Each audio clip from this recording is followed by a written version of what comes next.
Hello students, आज हम second unit शुरू कर रहे हैं। फर्स्ट पेपर के सेकेंड यूनिट। इसमें हमारा टॉपिक पहला है मोहम्मद बिन तुगलक, जो 1325 ईस्वी से 1351 ईस्वी तक यानी 26 वर्ष तक ये दिल्ली सल्तनत का सुल्तान रहा। हमने बात की कि मोहम्मद बिन तुगलक के पिता ने 1320 ईस्वी में तुगलक वंश की स्थापना की, यानी गयासुद्दीन तुगलक जो है इसने 1320 ईस्वी में तुगलक वंश की स्थापना की थी। लेकिन गयासुद्दीन तुगलक हमारे सिलेबस में नहीं है। अलाउद्दीन के बाद में, अलाउद्दीन खिलजी के बाद में सीधा हमारा टॉपिक पे आते हैं मोहम्मद बिन तुगलक पर। तो ये 1325 ईस्वी में सुल्तान बना। अब ये सुल्तान कैसे बना तो इसके बारे में विद्वानों मतभेद है, लेकिन फिर भी ये माना जाता है कि इसने अपने पिता की हत्या करके जो है ये सुल्तान बना था। तो उसके पिता जो था गयासुद्दीन तुगलक, उसकी जो सूफी संत है दिल्ली के निज़ामुद्दीन औलिया, जो बहुत प्रसिद्ध सूफी संत है और दिल्ली में इनकी मज़ार है। और जो आप मूवी देखते हो बजरंगी भाईजान, उस बजरंगी भाईजान में जो जिस बच्ची को जिस मज़ार की पाकिस्तान से वो आती है मज़ार की फेरी दिलाने के लिए, तो वो निज़ामुद्दीन औलिया की दरगाह होती है दिल्ली के अंदर, वहाँ पे। तो ये निज़ामुद्दीन औलिया उस समय के जो है सूफी संत थे। और इन निज़ामुद्दीन औलिया के और मोहम्मद तुगलक के पिता गयासुद्दीन तुगलक के आपस में जो है दुश्मनी थी। तो वो कहते हैं कि उसी दुश्मनी की वजह से मोहम्मद बिन तुगलक के साथ मिलकर के निज़ामुद्दीन औलिया ने दोनों ने मिलकर के गयासुद्दीन तुगलक को मरवा दिया था।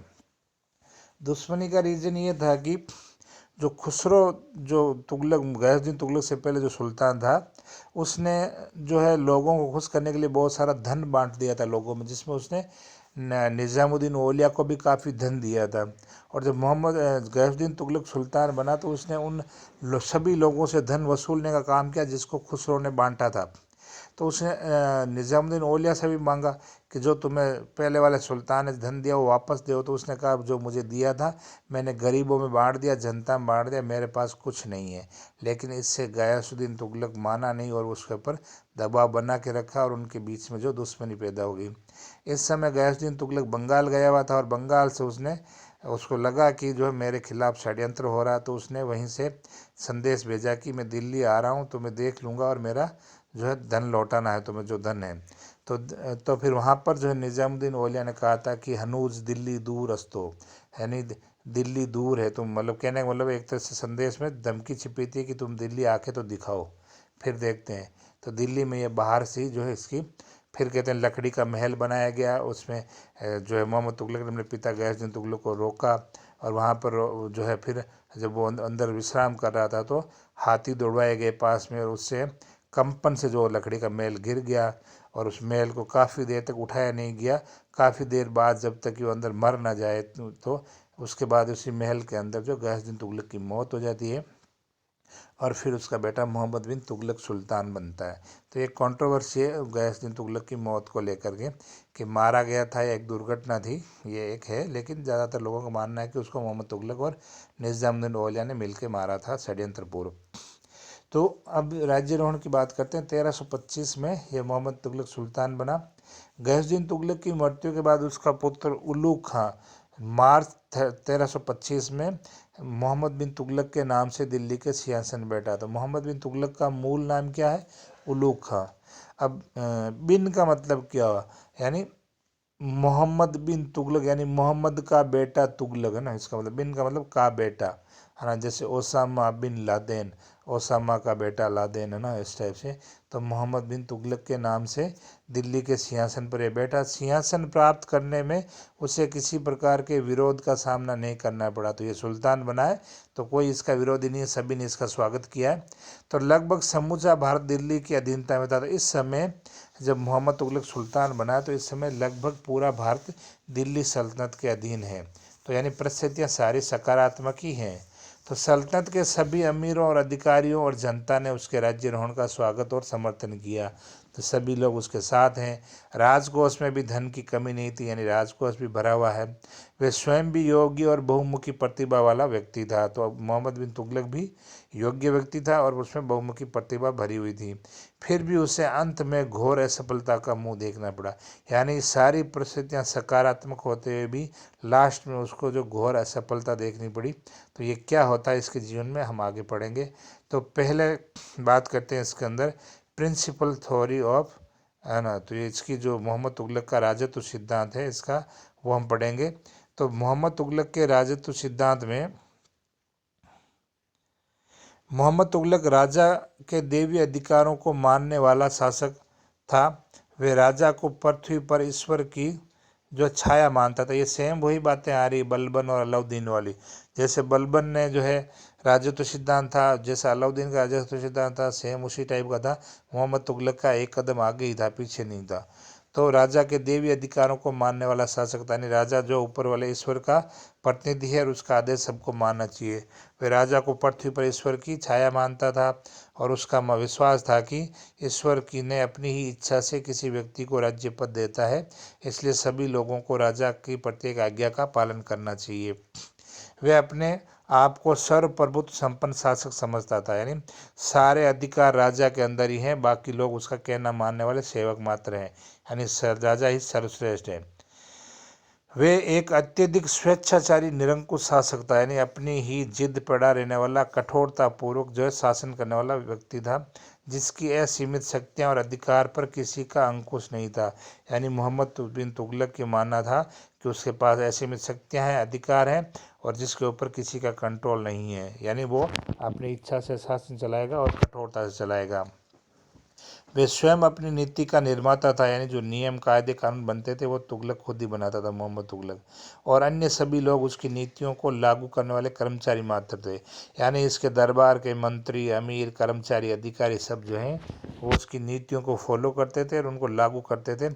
सलाह देना या उनको नीति निर्माण करना उनका काम नहीं था, सारा काम मोहम्मद तुगलक ही करता था। उसने अपने शासन में धार्मिक लोगों के हस्तक्षेप को स्वीकार नहीं किया। तो धर्म के जो लोग थे, यानी मुस्लिम धर्म के लोगों की बात हो रही है, मौलाना, उलेमा, जो भी ये लोग थे धार्मिक लोग, उन लोगों को उसने साफ मना कर दिया कि मेरे शासन काम में हस्तक्षेप नहीं करोगे।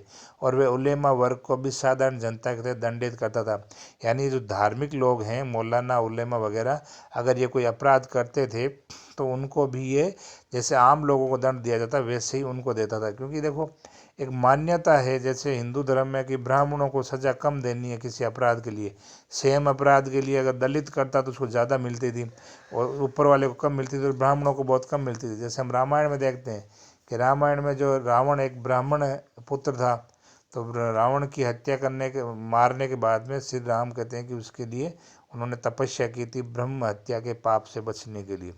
तो ऐसी मान्यता थी। मुसलमानों में है कि उलेमा और मौलाना वर्ग को दंडित नहीं किया जाए, उनको साधारण दंड दिया जाए बड़े से बड़े अपराध के लिए ना।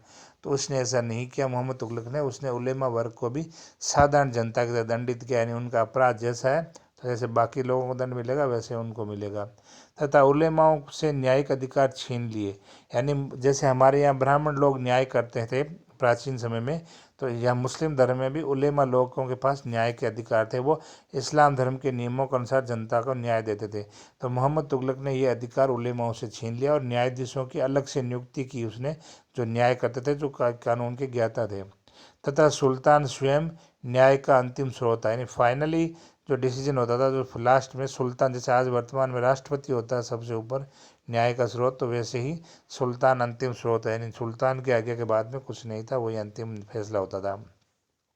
हिंदुओं के प्रति उसका व्यवहार उदार रहा। तो ये पहला मुस्लिम शासक था जिसने हिंदुओं के प्रति उदार व्यवहार रखा। ये अपने दरबार में होली त्यौहार भी मनाता था और हिंदुओं के त्यौहार भी अपने दरबार में मनाता था। ये परीक्षा में कई बार पूछ सकता है कि दिल्ली सल्तनत का कौन सा सुल्तान था जिसने अपने दरबार में हिंदू त्यौहार मनाता था, तो ये मोहम्मद बिन तुगलक था। तो अब बात करते हैं मोहम्मद बिन तुगलक की गृह नीति, होम पॉलिसी, और इसने सुधार और नवीन परिवर्तन, रिफॉर्म एंड इनोवेशन इसके जो हैं वो तो इसकी गृह नीति को और सुधार और नवीन परिवर्तन को हम पढ़ेंगे, उसने क्या क्या किया। तो पहले लेते हैं कि इसने राजस्व व्यवस्था में सुधार के लिए क्या क्या तरीके अपनाए। तो राज्यारोहण के तत्काल बाद सुल्तान ने राजस्व व्यवस्था में सुधार करने हेतु प्रांतीय अधिकारियों को आदेश दिया कि वे पहले की भांति अपने अपने क्षेत्रों में आय व्यय का लेखा तैयार करके दिल्ली के जो है दीवान ए विजारत के पास भेजें।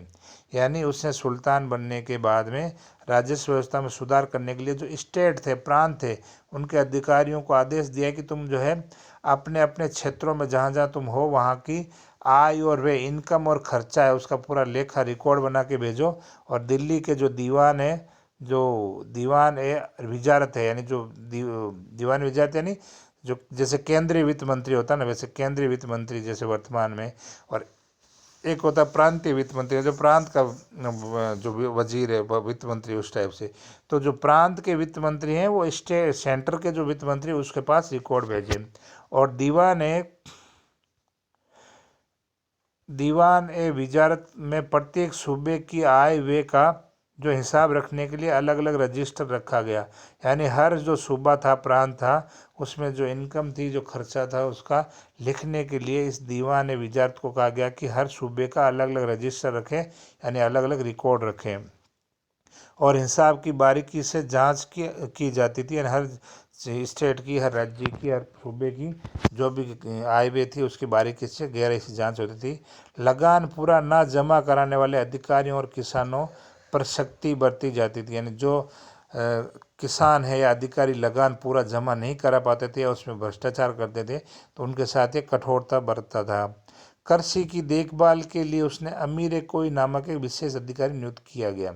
तो ये जो बहुत बार कंपटीशन एग्जाम में और सवाल आता है कि अमीर कोई पद का गठन किसने किया, किससे संबंधित था, तो ये मोहम्मद तुगलक ने किया और कृषि की देखभाल के लिए यह पद बनाया अमीर कोई।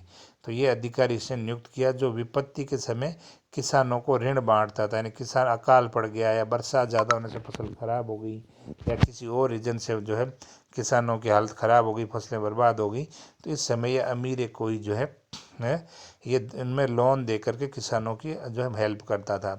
तो इसकी राजस्व व्यवस्था का सबसे बड़ा दोष इजारादारी प्रथा था। इजारादारी प्रथा नहीं, लगान को ठेके पे देना। किसी को ठेके पे दे दी, तुम लगान इकट्ठा करो, जिसने ज़्यादा ऊंची बोली लगी उसको दे दिया तुम जो है लगान। जैसे मान लो कि जोधपुर रियासत है, जोधपुर रियासत में किसी को ठेके पे दे दी उसने, जिसने सब ज़्यादा बोली लगाई कि मैं इतना लगान इकट्ठा करके दूंगा, तो फिर तो क्या है, नॉर्मली राजा क्या बोलेंगे, जो सब ज़्यादा बोली लगाए उसी को देगा। तो इसमें क्या होगा कि जो ठेकेदार जो है इजारादारी प्रथा में ये लोग क्या ऊंची ऊंची बोली लगा करके ठेका ले लेते थे। फिर क्या इसमें शोषण किसका होता है, लेना कहाँ है, किसानों से। तो इसमें क्या किसानों का शोषण होता था। तो लगान वसूली का काम ठेके पर देना जो इसकी राजस्व व्यवस्था का सबसे बड़ा दोष था, क्योंकि इसमें किसानों का ही शोषण हो रहा था। ठेकेदार अपने जेब से कुछ नहीं देने वाला है ना, तो वो किसानों का शोषण करके उन्हीं को बर्बाद करेगा, इसलिए ये इसकी राजस्व व्यवस्था का सबसे बड़ा दोष था। सेकंड लेते हैं दोआब में कर वर्दी। दोआब यानी गंगा यमुना के बीच का जो उपजाऊ क्षेत्र है, दोआब यानी दो नदियों के बीच का उपजाऊ क्षेत्र। तो यहाँ पर दोआब से मतलब गंगा यमुना के मध्य के क्षेत्र से। तो मोहम्मद बिन तुगलक की जिन योजनाओं का इतिहासकारों ने कटु आलोचना की उनमें से एक दोआब क्षेत्र में कर की दर को वृद्धि करना था। तो इतिहासकार मोहम्मद बिन तुगलक की इस योजना की आलोचना करते हैं कि उसने यहाँ पर जो है टैक्स बढ़ा दिया, लेकिन वास्तव में उसने इतना टैक्स नहीं बढ़ाया जितना कहा जाता है। और दूसरी बात है कि यहाँ पर उत्पादन बहुत अधिक होता था, अच्छा होता था, इसलिए उसने टैक्स बढ़ाया कि इससे राज्य को लाभ होगा। लेकिन इसकी किस्मत ही खराब थी, परिस्थितियाँ विपरीत रही हर मामले में और ये बदनामी होता गया। तो इसकी वस्तुतः दोआब भारत का सर्वाधिक उपजाऊ क्षेत्र था और ये बढ़े हुए कर को सहन कर सकता था। कर ज़्यादा नहीं बढ़ाया और उस कर को जो वहाँ के किसान सहन करने की क्षमता थे, उनकी इतनी इनकम थी। ये कर की वृद्धि अधिक नहीं थी, परंतु ये वृद्धि अनुकूल स्थितियों में नहीं हुई। तो अनुकूल स्थितियाँ कैसे नहीं थी कि इसका दुर्भाग्य था कि इसी समय दोआब में अकाल पड़ गया। जिस साल टैक्स बढ़ाया उसी समय अकाल पड़ गया। अब आगे देखो और ज़्यादा प्रॉब्लम हो रही है। अकाल तो पड़ गया, इससे किसानों में उदासी छा गई, लेकिन अब जो सरकारी कर्मचारी है, तुगलक के जो कर्मचारी अधिकारी हैं, उन्होंने जो है सुल्तान को कहा नहीं कि वहाँ अकाल पड़ गया, जनता टैक्स चुकाने की हालत में नहीं है।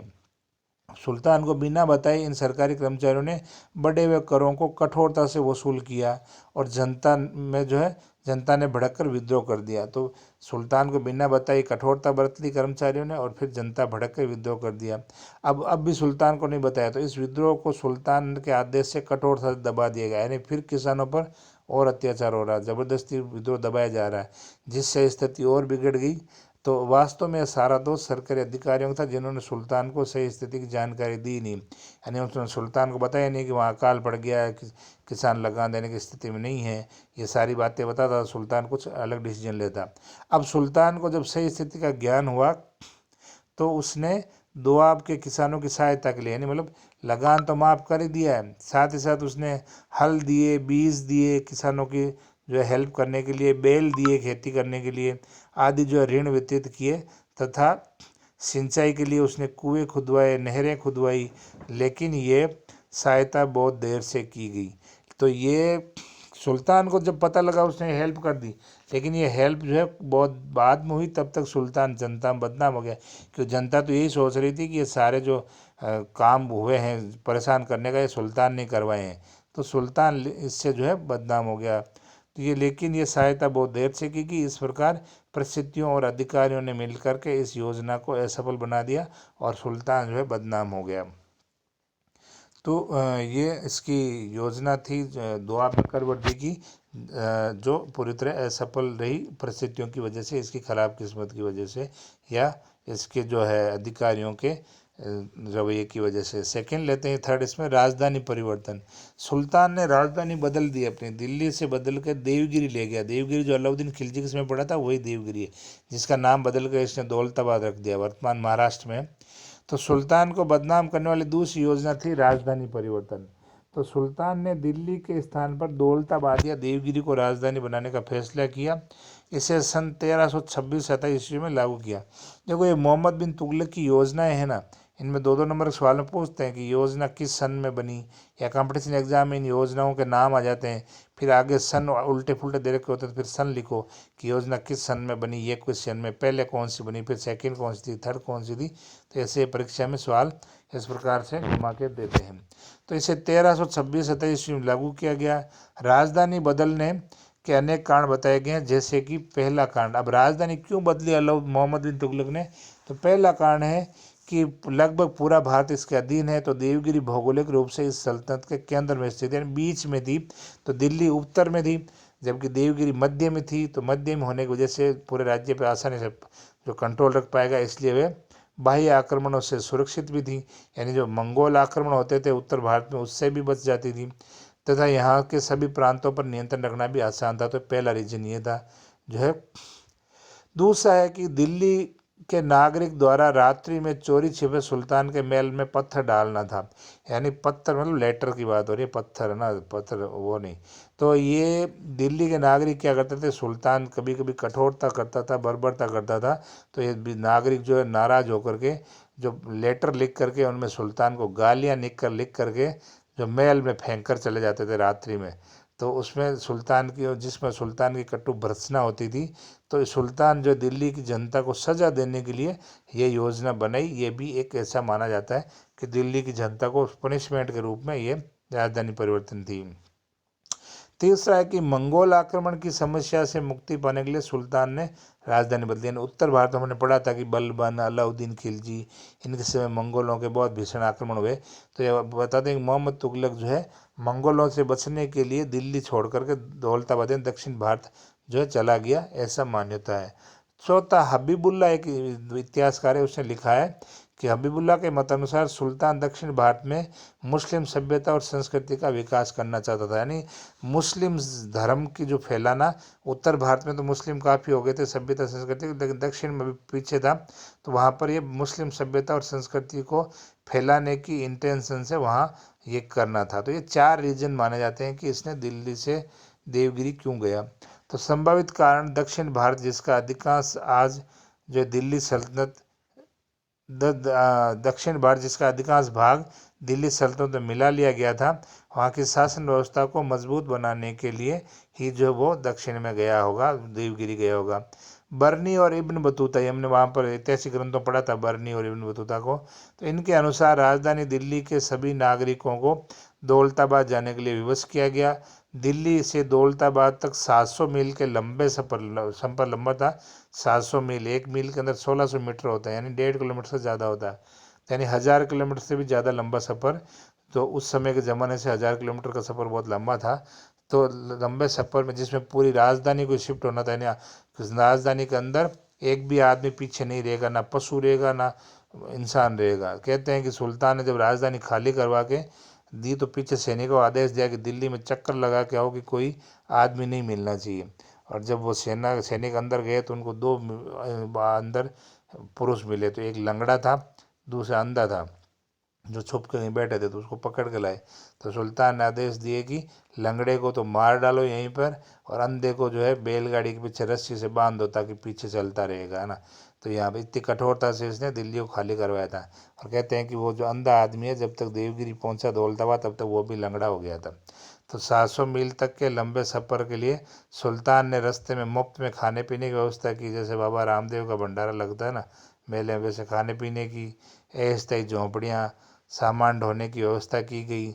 जनता को मकानों का मुआवजा भी दिया गया, यानी वहाँ पर मकान बनाने के लिए धन दिया गया।